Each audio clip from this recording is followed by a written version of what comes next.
Hello, Steve White, Steve Arts 89. Well, I saw The Joker tonight. It was brilliant. Um, I can understand why people are concerned about the film, though. It does such an amazing job of humanizing the Joker and looking at mental illness and how society can absolutely destroy someone that you can't help but sympathize with him. Um, you don't emphasize with his victims at all. Um, they all deserve it as far as the film feels. Now, the film doesn't actually condone violence. It doesn't say this is good, this is the way to deal with things, but it depicts it in such a way and shows Arthur's story and his miserable life in such a way that you can't help but be on his side and sympathise with him. And it its position, his anger is justified. The position he takes on society is justified. We understand what he's saying and why he's saying it. And I'm basically doing just a short spoiler review because I just sort of wanted to say what I think about it without um, having any spoilers in there. But the film, as shown in the previews, it's very dark. It's set in the 70s. It's got that look. And it's pretty consistently dark and grim from start to finish. There's really no lightness, no comic relief. That even in the Joker, there's no really light moments or funny moments or warm moments. It's all just the same tone. Joaquin is in like every scene, and it's all about him. The whole film's about him. It's very much his world from his perspective, and you don't really see anyone else's point of view or anything else. And that really, of course, brings you into and keeps him in his world, keeps you in his world, which works. Um, it's not escapism, it's realistic. It is a realistic origin story, which is believable. Like all the other superheroes have these fantastical, contrived origin stories. The Joker's this story, you can believe that this guy went through this. You can believe that it happened. You can believe that he was created that way. The way he uses the media, um, the way mob mentality comes up, the way he's used by society and used by people in the film, and then he uses that against them to get revenge against them. All these things work, and like I never felt bad for the victims. I never felt like this is wrong. Um, Pretty much, I don't want to, like I said, I don't want to go into spoilers. The first few people who are killed, it's self-defense, and the second murder, it's partly revenge, I guess, but it's also just self-preservance that these people are just there to get something from him, to do something to him. They're not there as friends. They're not real people, and you never see them as anything else. And the last murder, shockingly, I kind of was okay with it. I wanted Arthur to do it. Like, this is another murder, important murder in the film. The murder of Bruce Wayne's parents. I wanted it to be. I expected it to be different, but it is shown in the film, and I just don't feel good for the character. Feel bad for the character. The depiction of him as being just a politician, just heartless, belligerent. He basically calls all the struggling, unemployed people in the city clowns. Basically blames them for their problems, and this is something society does. It puts people in a box and then blames them for being in the box and says, why are you in the box? And then if someone complains about being in a box, they say, well, you put yourself in the box and you're complaining about the box, and all you do is complain about the box. Why don't you do something about the box? It's like you put the person in there, and then you attack them for it. It's like, it's something that we see every day. It's something that we know happens. Something I think all of us have experienced on some level. The hypocrisy of society, the coldness of society. Because once you get into group and government, there is no individual. You're not talking to a person. You're not actually the only person he speaks to in the film. This therapist that gets cut off due to funding. So this faceless monster, the true monster in this film is the faceless monster of society that it's depicted well, but it's not a person. It's not a one idea.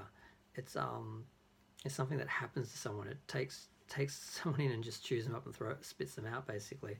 And Arthur gets chewed so bad and spat out so bad, and it's so painful and embarrassing and humiliating. You're just embarrassed for him, and it's just really it's a slow burn. It's a slow film, but it's so deep that there's so many layers to the character and what is happening and how that is going to affect him and how that's going to be in the story later, that you need that time to really absorb and understand what is happening. It's haunting.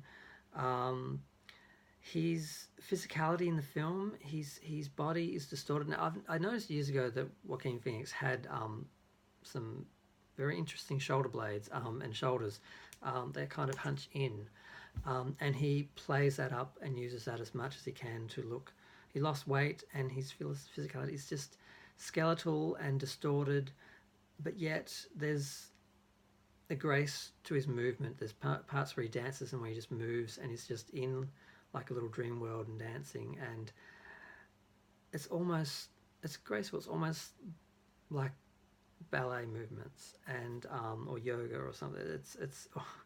It's someone described it as balletic grace. He has a balletic grace and a distorted physicality. And that just helps to sympathize with him, because you can't help but look at him as some damaged thing. Now, some people are saying the film depicts violence but doesn't condone it.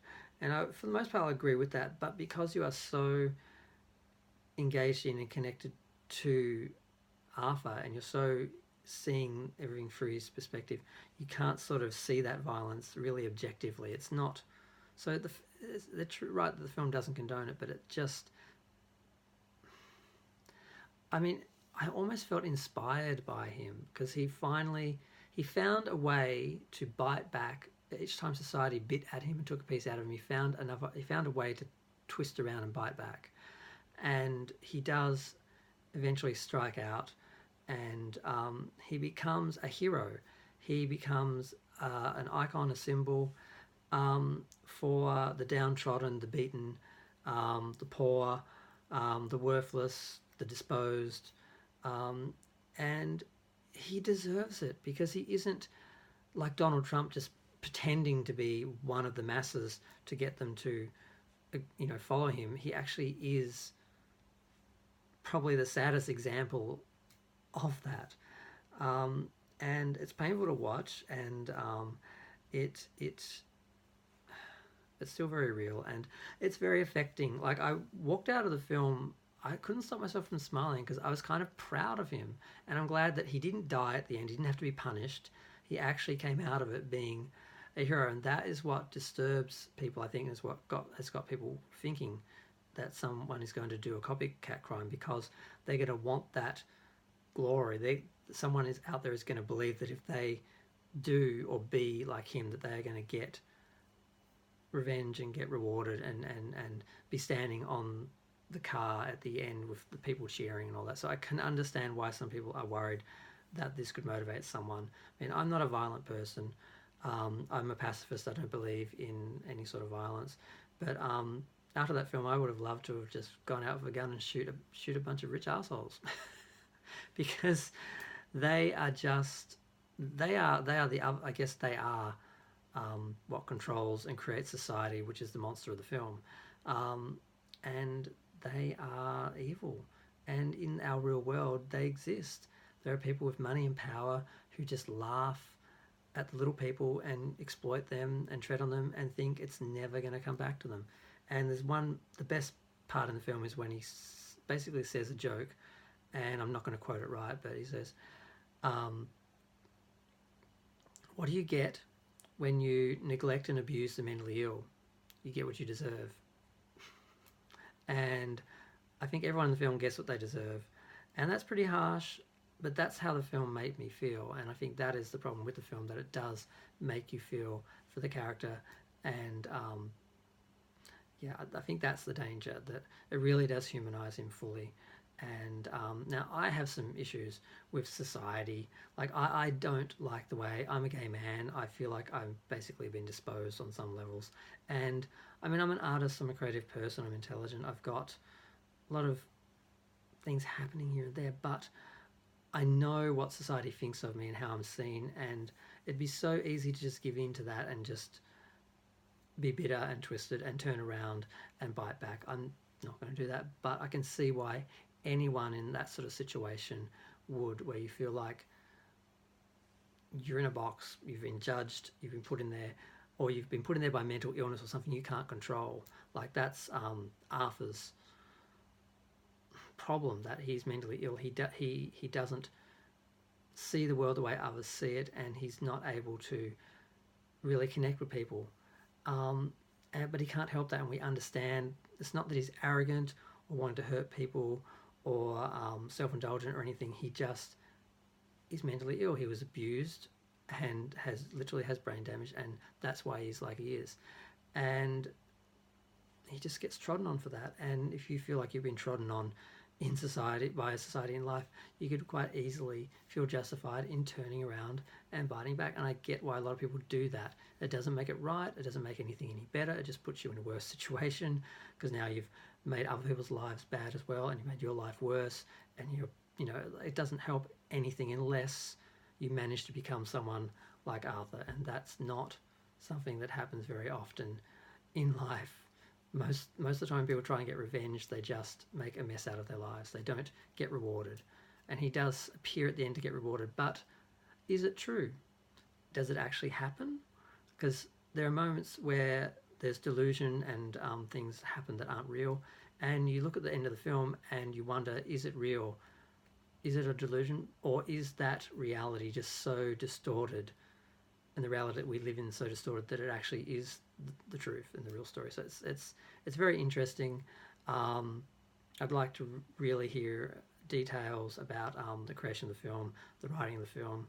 I want like a detailed commentary or something. I want to know exactly what everything means. But I'm